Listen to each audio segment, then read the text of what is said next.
अस्सलाम वालेकुम everyone, welcome to class 6 of Microsoft Word. जहाँ से हमने छोड़ा था हम वहीं से कंटिन्यू करेंगे। लास्ट हमने क्लास में जो पढ़ा था वो था हमारे पास list library, multi level list, जिसमें हम नंबरिंग को पॉइंट वैल्यूज़ में रख रहे थे। और आज हम शुरू करेंगे इंडेंट से, और होम को आज हम कंप्लीट करेंगे। तो इंडेंट क्या होता है? इंडेंट बेसिकली पोजीशन चेंज करता है। जैसा कि आप यहाँ पे इसकी डेफिनेशन पढ़ सकते हो, move your paragraph closer to the margin. ठीक है, डिक्रीज करेगा ये। और यहाँ पे आपके पास होगा move your paragraph further away from the margin. तो बेसिकली टेक्स्ट की पोजीशन चेंज की जाती है। जैसा कि नॉर्मली आपका टेक्स्ट मार्जिन के बराबर से ही शुरू हो रहा होता है, तो मैं अपने टेक्स्ट की जो पोजीशन है वो चेंज करना चाहता हूँ। अलाइनमेंट में चाहता हूँ लेफ्ट से ही वो लिखे, लेकिन जस्ट मैं क्या करना चाहता हूँ, यहाँ पे पोजीशन चेंज करना चाहता हूँ। तो उसके लिए मैं क्या करूंगा, इंडेंट को इंक्रीज कर दूंगा। अब नॉर्मली यहाँ से इंडेंट इंक्रीज होता है और यहाँ से डिक्रीज होता है। अब मैं इंडेंट इंक्रीज करूंगा तो पूरे पैराग्राफ की इंडेंट जो है वो इंक्रीज होगी। ये देखें, ठीक है, पोजीशन चेंज हो रही है कि मार्जिन के बराबर से पहले लिख रहे थे, अब थोड़ा सा आगे आके यहाँ से हम लिख रहे हैं। ठीक है, तो ये होती है इंडेंट, टेक्स्ट की बेसिकली पोजीशन चेंज करना। यहाँ से हम इंडेंट को कम भी कर सकते हैं। ठीक है, अगर मुझे वन लाइन इंडेंट चाहिए कि सिर्फ फर्स्ट लाइन जो है अपनी जगह चेंज करे, बाकी कोई लाइन अपनी जगह चेंज ना करे, तो उसके लिए यहाँ पे मार्जिन के बराबर में ये आपके इंडेंट का सिंबल होती है, इंडेंट ऑप्शन होता है।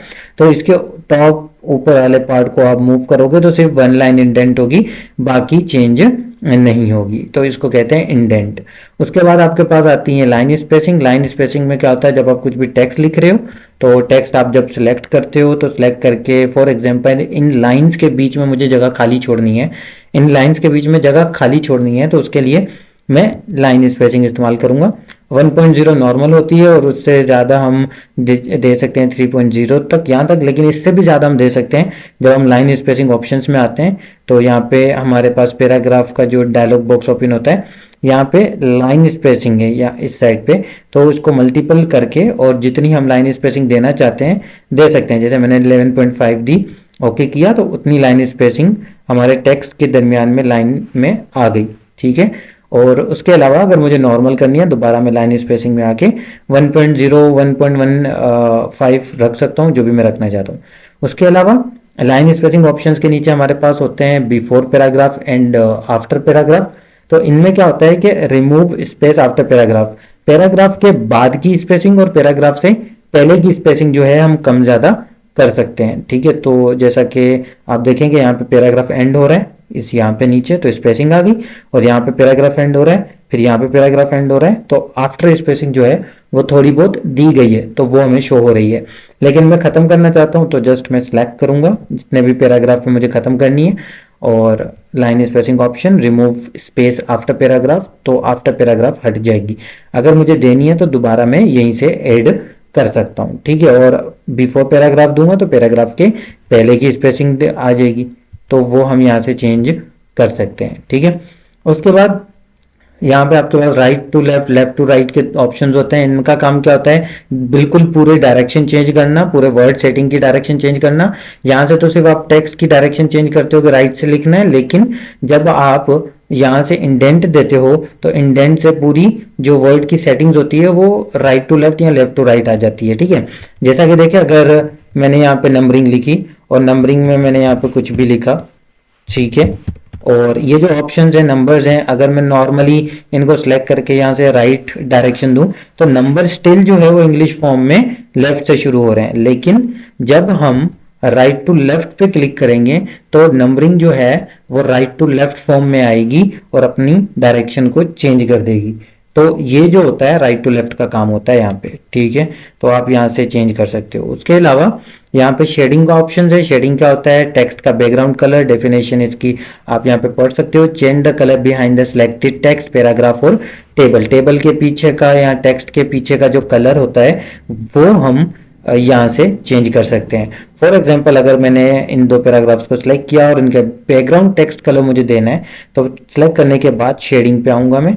शेडिंग पे आने के बाद यहाँ से मैं कोई भी कलर सिलेक्ट कर सकता हूँ, जो भी कलर मैं सिलेक्ट करूंगा वो उस टेक्स्ट के बैकग्राउंड में आ जाएगा। जैसा कि फॉर एग्जांपल अगर मैंने इन टेक्स्ट को सिलेक्ट करके यहाँ पे ऑरेंज कलर दिया तो उतने एरिया के अंदर सिर्फ वही कलर बैकग्राउंड में आ गया। तो ये होती है हमारी शेडिंग, और यहाँ पे आके हम नो कलर करके शेडिंग को ख़त्म भी कर सकते हैं। तो इस तरीके से हम शेडिंग देते हैं। टेक्स्ट का बैकग्राउंड कलर या पैराग्राफ का बैकग्राउंड कलर, तो वो जो होता है हमारा टेक्स्ट बैकग्राउंड कलर ही होता है। उसके बाद नेक्स्ट हमारे पास है बॉर्डर्स। बॉर्डर्स क्या होते हैं? लाइंस होती हैं जो टेक्स्ट के चारों साइड हम लाइंस देते हैं, वो हमारी बॉर्डर्स होती हैं। तो जैसा कि ये पैराग्राफ्स हैं, क्योंकि बॉर्डर वर्क करता है जहाँ पे लाइन ब्रेक हो, ठीक है, बॉर्डर वर्क करता है जहाँ पे लाइन ब्रेक हो, ठीक। तो यहाँ पे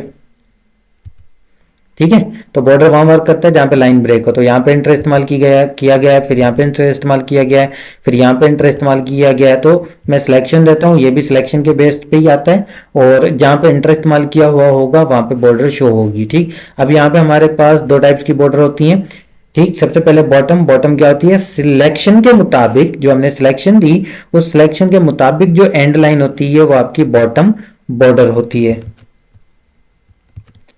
वो आपकी क्या होती है? बॉटम बॉर्डर होती है, ठीक है।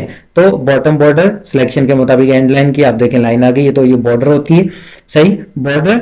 और टॉप बॉर्डर आ जाएगी, लेफ्ट बॉर्डर आ जाएगी। अब आप देखें, अगर यहाँ पे टॉप बॉटम और लेफ्ट के अलावा कोई भी सिलेक्टेड नहीं है यहाँ पे, ठीक। अब अगर मैं जैसे ही राइट बॉर्डर को एक्टिव करूंगा, और जैसे मैंने राइट बॉर्डर एक्टिव किया, तो यहाँ पे left right top bottom border आ गई, ये चारों सिलेक्शन के बाहर की बॉर्डर्स हैं। तो ये हमारी क्या हो जाएंगी? आउटसाइड बॉर्डर्स कहलाएंगी। तो इनको हम कहते हैं आउटसाइड बॉर्डर्स। तो जैसे ही हम बॉर्डर में आए और यहाँ पे अगर हम देखें तो आउटसाइड बॉर्डर अवेलेबल हो गया, ठीक है, एक्टिव हो गया। तो इसका मतलब जब हम ये चारों बॉर्डर एक साथ अप्लाई करते हैं तो आउटसाइड बॉर्डर एक्टिव हो जाता है, और जब हमें अलग अलग करना हो 2 या 3 बॉर्डर्स, तो हम वो भी अलग अलग से कर सकते हैं। उसके अलावा इनसाइड बॉर्डर, जैसा कि मैंने आपको अभी बताया कि जहां पे इंटर इस्तेमाल होगा वहीं पे बॉर्डर शो होगी। तो इनसाइड बॉर्डर सिलेक्शन के अंदर की बॉर्डर होती है, हॉरिजॉन्टल वर्टिकल। अब क्या है कि वर्टिकल के लिए यहाँ पे से वर्टिकली लाइन ब्रेक चाहिए, जो कि यहाँ पे पॉसिबल अभी नहीं है। तो इसलिए यहाँ पे वर्टिकल जो लाइन ब्रेक है वो शो नहीं होगी, बाकी आपको हॉरिजॉन्टल वैसे ही मिल रही है, ठीक है। तो आप इसको दे भी सकते हो, हटा भी सकते हो। इनको कहा जाता है इनसाइड बॉर्डर्स। नो बॉर्डर करोगे, जितनी भी बॉर्डर आपने दी हुई है सब खत्म हो जाएंगी, और यहाँ पे आके अगर आप ऑल बॉर्डर करोगे तो सब बॉर्डर वहां पे अप्लाई हो जाएंगी, ठीक। उसके बाद ये कुछ टेबल की सेटिंग्स हैं। ड्रॉ टेबल, खुद से हम टेबल ड्रॉ कर सकते हैं, ठीक है। हॉरिजॉन्टल लाइन को हम दे सकते हैं, ठीक है। Add a horizontal line across the entire page, पूरे पेज के बीच में हॉरिजॉन्टल लाइन हम दे सकते हैं, ठीक है। Borders and shading. Borders and shading में हम क्या कर सकते हैं? ये जो लाइन हमने दी है, बॉर्डर दी है, इसके स्टाइल को हम चेंज कर सकते हैं, ठीक है। तो ये जो बॉर्डर स्टाइल है ये हम चेंज कर सकते हैं।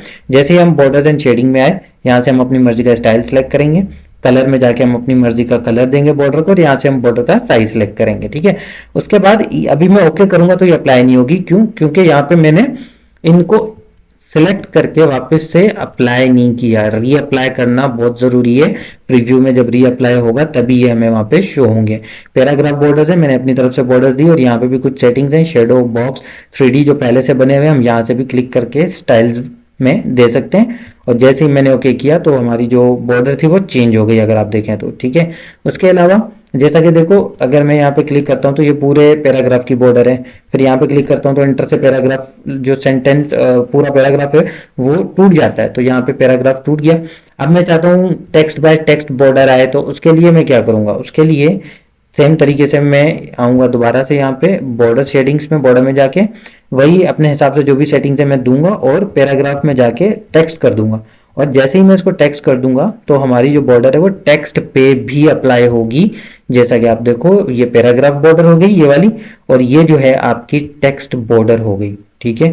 तो इस तरीके से जो है हम बॉर्डर्स को अप्लाई कर सकते हैं और खत्म कर सकते हैं, ठीक है। दोबारा सेलेक्ट करें और यहाँ पे नो बॉर्डर जाके करें तो सब बॉर्डर खत्म हो जाएगी। उसके बाद नेक्स्ट हमारे पास आ जाता है यहाँ पे सॉर्टिंग। सॉर्टिंग किसको कहा जाता है? सॉर्टिंग मतलब के सॉर्टिंग, ठीक है, A to Z, Z to A form ascending descending order में लाना। जैसा कि फॉर एग्जांपल मैं कुछ नाम लिखता हूं, जैसे मैंने लिखा ज़ैद, अनवर, बिलाल, यासीन, अमजद, यामीन, ज़ैन। तो मिक्स में मैंने कुछ नाम लिख लिए, तो मैं इनको सिलेक्ट करता हूँ। मैं कहता हूँ कि अल्फाबेटिकल ऑर्डर में आ जाए, पहले ए वाले, फिर बी वाले, फिर सी वाले, फिर डी वाले। तो उसके लिए मैं यहाँ पे सॉर्टिंग पे जाऊंगा, असेंडिंग ऑर्डर पे क्लिक करूंगा। टाइप टेक्स्ट ऑलरेडी सिलेक्ट होगा, नहीं होगा तो आप क्लिक करके सिलेक्ट कर सकते हो, ठीक है। और जैसे ही आप ओके करोगे, अल्फाबेटिकल ऑर्डर में आपके पास आ गया अमजद, अनवर, बिलाल, यामीन, यासीन, ज़ैद, ज़ैन, ठीक, तो ये होता है अल्फाबेटिकल ऑर्डर, असेंडिंग ऑर्डर। और यहाँ पे आके अगर मैं डिसेंडिंग ऑर्डर कर दूंगा तो ये बिल्कुल उलट हो जाएगा, जेड से शुरू हो जाएगा, फिर जेड से, फिर वाई एक्स, इस तरीके से आपको टेक्स्ट शो करवाएगा। अल्फाबेट और नंबर को भी करता है फिल्टर इस तरीके से, और टेक्स्ट को भी करता है। ठीक है, उसके बाद ये जो है आपको सिर्फ और सिर्फ इंटर स्पेस और टेब स्पेस की सिंबल शो करवाती है, जैसा कि यहाँ पे लिखा हुआ है show paragraph marks and other hidden formatting symbols. तो क्लिक किया, क्लिक करते ही देखिए जहां जहां पे इंटर इस्तेमाल हुआ है वहां पे ये सिंबल आ रही है हमारी, जहां जहां पे हमने स्पेस इस्तेमाल किया है वहां पे डॉट आ रहा है, और जहां जहां पे हमने टेब स्पेस इस्तेमाल किया है, अभी किया नहीं है अब कर लेते हैं, वहां वहां पे एरो आ रहा है। तो ये जस्ट हमें गाइड करता है कि कहाँ कहाँ पे हमने इंटर, कहाँ कहाँ पे हमने स्पेस, और कहाँ कहाँ पे हमने टेब स्पेस को इस्तेमाल किया है। तो उसके लिए हम इसको इस्तेमाल कर सकते हैं। ठीक है, उसके बाद यहाँ पे हमारे पास कुछ टेक्स्ट स्टाइल्स हैं, ये टेक्स्ट स्टाइल्स मौजूद हैं। अब जैसा कि मैं जेन को सिलेक्ट करता हूँ और यहाँ पे आता हूँ, तो कोई भी मैं टेक्स्ट स्टाइल सेलेक्ट करूँ तो वो उस पर अप्लाई हो जाएगा। अब इनके मल्टीपल वर्क्स हैं जो कि हम आगे रेफरेंसेस वगैरह में, इंसर्ट, क्रॉस रेफरेंस वगैरह में पढ़ेंगे, तो इनके थोड़े मल्टी वर्क्स हैं। यहाँ पे फिलहाल सिर्फ आप इतना समझ लें कि ये एक स्टाइल है, टेक्स्ट स्टाइल है जो हम अप्लाई करते हैं, तो उसके लिए ये इस्तेमाल किया जाता है। ठीक है, आगे जब हम उन पॉइंट्स पे पहुंचेंगे क्लास वाइज तो हम उनको भी डिस्कस कर लेंगे। ठीक है, क्रिएट स्टाइल में हम अपना स्टाइल बना सकते हैं। क्लियर फॉर्मेटिंग में जो स्टाइल मैंने उस पर अप्लाई किया उस स्टाइल को खत्म कर सकता हूँ। क्रिएट स्टाइल पे हम गए, ठीक, यहाँ पे हम नाम दे देंगे, जैसा कि मैं नाम दे देता हूँ अवेयर। अब नाम क्या, जैसा ये normal no spacing heading 1 show हो रहा है, ऐसे ही नाम हमारे स्टाइल का भी आ जाएगा। ओके नहीं करूंगा, मॉडिफाई, क्योंकि मुझे इसमें करनी है चेंजिंग। तो मॉडिफाई करने के बाद ये हमने पढ़ा हुआ है, राइटिंग चेंज करना अपने हिसाब से, कलर्स चेंज करना, स्टाइल चेंज करना, तो ये सारी चीजें हम यहाँ से अपने अपने मर्जी के मुताबिक अप्लाई करेंगे, ताकि यहाँ पे अच्छे से जो है हम उस डिजाइन को बना सकें। ओके करेंगे, स्टाइल अप्लाई हो जाएगा, और अगर आप यहाँ देखें स्टाइल में तो हमारा स्टाइल बन चुका है। ऐसे ही अगर यहाँ पे आगे मैं क्लियर फॉर्मेटिंग करूँ तो फॉर्मेटिंग पूरी क्लियर हो जाएगी। ठीक, लास्ट हम आ जाते हैं हमारे एडिटिंग कमांड ग्रुप में। फाइंड में हम जाएंगे तो फाइंड में हम वर्ड को ढूंढ सकते हैं, कोई भी अल्फाबेट या वर्ड, जैसा कि मैंने लिखा यू, तो ये मुझे येलो कलर के साथ हाईलाइट करके यू ढूंढ के देगा। पेजेस हमें बता रहा है नेविगेशन में कितने पेजेस पे हमने काम किया है। अगर हमने कुछ हेडिंग्स इस्तेमाल की हुई हैं तो वो हेडिंग्स यहाँ पे शो करवाएगा। रिजल्ट में जहां जहां पे जिस जिस लाइन में यू है, एक एक वर्ड वही हमें यहाँ पे शो करवा रहा है। क्लिक करने से हम उस वर्ड पे डायरेक्टली पहुंच जाएंगे। ठीक है, तो ये वर्ड हमें ढूंढ के देता है, इसका काम होता है वर्ड या अल्फाबेट को ढूंढ के देना। ऐसे ही अगर मैं रिप्लेस में जाऊं तो रिप्लेस हमें क्या करके दे देगा, यहाँ से वर्ड चेंज करके दे देगा। जैसा कि यू लिखा हुआ है, यू की जगह मुझे लिखना है अवेयर एकेडमी। ठीक, तो मैंने रिप्लेस विथ में वो लिखा जो मुझे अभी लिखना है, फाइंड वर्ड में वो लिखा जो पहले से लिखा हुआ है, और मैं फाइंड करूंगा, फाइंड करके मुझे ढूंढ के देगा। चेंज करना है तो रिप्लेस, अगर मुझे नहीं चेंज करना तो मैं फाइंड नेक्स्ट करके आगे बढ़ जाऊंगा। इस तरीके से हम जिस पे देना है देंगे, जिस पे नहीं देना नहीं देंगे। रिप्लेस ऑल से क्या होगा, ये कुछ पूछेगा नहीं, सबके सब पे चेंजिंग अप्लाई कर देगा। ठीक है, और अब क्या हो गया यहाँ पे कि जितने भी हमारे पास वाई ओ यू लिखे हुए थे वहां पे अवेयर सेंटर आ गया। ठीक, अब अगर मैं अवेयर एकेडमी सर्च करूंगा तो यू की जगह अवेयर एकेडमी मुझे उतने में मिलेगा। ठीक है, उसके बाद नेक्स्ट हमारे पास है सेलेक्ट ऑल से जितना भी काम है, जितने भी पेजेस हैं सब सेलेक्ट हो जाते हैं। ठीक है, और उसके अलावा अगर हम सेलेक्ट में आए, सेलेक्ट ऑब्जेक्ट। अब सेलेक्ट ऑब्जेक्ट का क्या काम है, जैसा कि देखो टेक्स्ट लिखा हुआ है यहाँ पे मेरे पास, तो मैं ना कुछ शेप बनाता हूँ, और मैंने जैसे ही कोई शेप बनाई यहाँ पे, तो हो सकता है वो शेप मैंने टेक्स्ट के पीछे रख दी हो। अब वो मुझसे सिलेक्ट नहीं हो रही, बल्कि टेक्स्ट सिलेक्ट हो रहा है, शेप सिलेक्ट ही नहीं हो रही। तो ऑब्जेक्ट क्या होते हैं, पिक्चर, शेप्स, ये सारे ऑब्जेक्ट होते हैं। तो सिलेक्ट ऑब्जेक्ट क्या करता है कि सिर्फ और सिर्फ ऑब्जेक्ट्स को सिलेक्ट करता है, शेप्स वगैरह को, और टेक्स्ट को सिलेक्ट नहीं करता। तो सिलेक्ट ऑब्जेक्ट का स्पेशली वर्क होता है कि वो सिर्फ और सिर्फ ऑब्जेक्ट को ही सिलेक्ट करेगा। ठीक है, उसके अलावा अगर मैं सब पे से स्टाइल हटाऊं और बॉर्डर भी हटा दूं नॉर्मल टेक्स्ट करके, अब देखो अगर मैं इस पे देता हूं अपना बनाया हुआ स्टाइल, ठीक है, सेम स्टाइल में किसी और पे भी दे देता हूं, फिर ऐसे ही मैं सेम स्टाइल किसी और पे भी दे देता हूं। ठीक, अब ये सिमिलर टेक्स्ट फॉर्मेटिंग के साथ ये तीनों टेक्स्ट हमने लिखे हैं। पहले मैंने टेक्स्ट सेलेक्ट किया जिस पे फॉर्मेटिंग है, फिर मैं आया एडिटिंग में, select all text with similar formatting, के जो टेक्स्ट मैंने सेलेक्ट किया उस पे जो फॉर्मेटिंग है, अगर वही सेम फॉर्मेटिंग मैंने किसी और टेक्स्ट पे भी दी हुई है, तो सिर्फ उन्हीं टेक्स्ट को सिलेक्ट करे, सेम फॉर्मेटिंग वाले को, बाकियों को ना करे। तो अगर आप देखो तो इन 3 टेक्स्ट के अलावा कोई सिलेक्ट नहीं हुआ, तो इसको कहते हैं select all text with similar formatting. तो आज की क्लास के साथ हमारा होम टेप भी कंप्लीट हुआ। नेक्स्ट क्लास में हम इंसर्ट को शुरू करेंगे और अब कंटिन्यू रखेंगे हम क्लासेस को। सब्सक्राइब करिए, बेल आइकन को दबाइए और कमेंट करके बताइए समझ आया आपको। जो पार्ट आपको नहीं समझ आया आप कमेंट करके पूछ सकते हैं। नेक्स्ट वीडियो में मैं वो कमेंट को डिस्कस भी